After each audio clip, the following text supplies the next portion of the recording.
Hi, this is Anita with 5 Minutes with Art. Art is something which can change the world in many ways.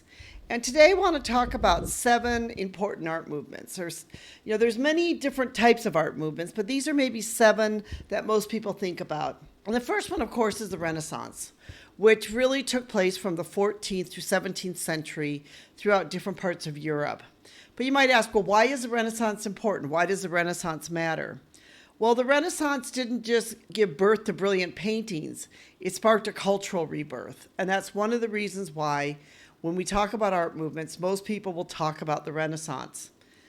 It reintroduced classical philosophy. It talked about the human experience through humanism.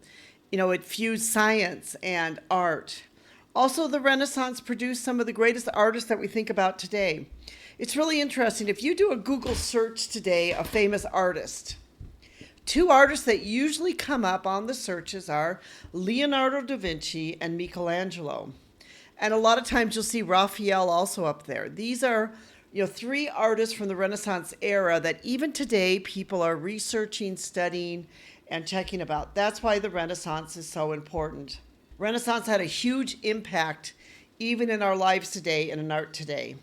The other one was the Baroque movement, which was from the 1600s to 1750. And it was a propaganda type of art, but with style. It was born out of the Catholic Counter-Reformation. It, had intensity, contrast, movement.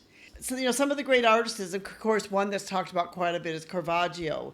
He definitely was one of the great artists of the Baroque movement. So was Rembrandt.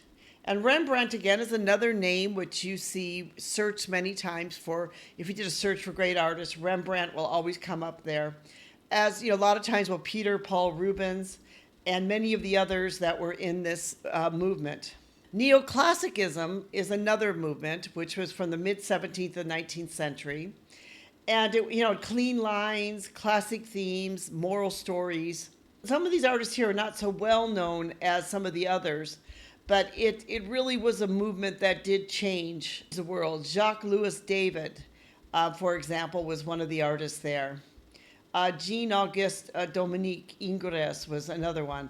So they were also some of them that were very important during this period. Romanticism was from the late 18th to the mid-19th century. And in the area of Francisco Gallo, who's a very famous artist, that most people, again, he'll come up on the searches. But when we talk about another great art movement after probably Renaissance, most people think about something as Impressionism. And Impressionism was also an art movement that sort of changed the direction of art. When you think of Impressionism, you think of artists as Claude Monet, Renoir, Monet. Many of these artists, again, come up again as in the great art movement. What you don't see on here is the name of one artist, which is actually highly, highly researched, is Vincent van Gogh, because Vincent van Gogh is not considered to be impressionist, but post-impressionist. The next art movement that probably was important after Impressionism and post-impressionism was Cubanism. And that's where you find Pablo Picasso, as one of the great artists for that time. And the last art movement that we have down is Abstract Expressionism. Abstract Expressionism really took place in New York. It changed the focus of where the art world was. Before this time, the art world was sort of pretty much in Europe, but then after World War II, this change started happening. Abstract Expressionism was the 1940s, the 1950s. New York was becoming this great center of art. And some of the great artists of that would be Jackson Pollock, who, again, if you did a search of great artists, his name usually always comes up. Mark Rothko, William de Kooning would be some of them that are considered the great abstract expressionism artists. And, abstract expressionism had a great impact not only in art in America, but art throughout the world. If you'd like to be able to read more about these 7 art movements, and like I said, it's not all of them, it's just 7 of them that we feel like changed the world. Even though if I would add one in there that's not there now would be, of course, Post-Impressionism with Vincent van Gogh. Because if you've been listening to my podcast, that he definitely is, one of my favorite artists. I love Van Gogh. I love his paintings. I love how he changed art. But unfortunately, he was not in the Impressionism movement. He was in the Post-Impressionism. But you can read my blog post on 7 art movements that change the world. You can see some of the art there, and you can learn more about some of the artists and who these important artists are.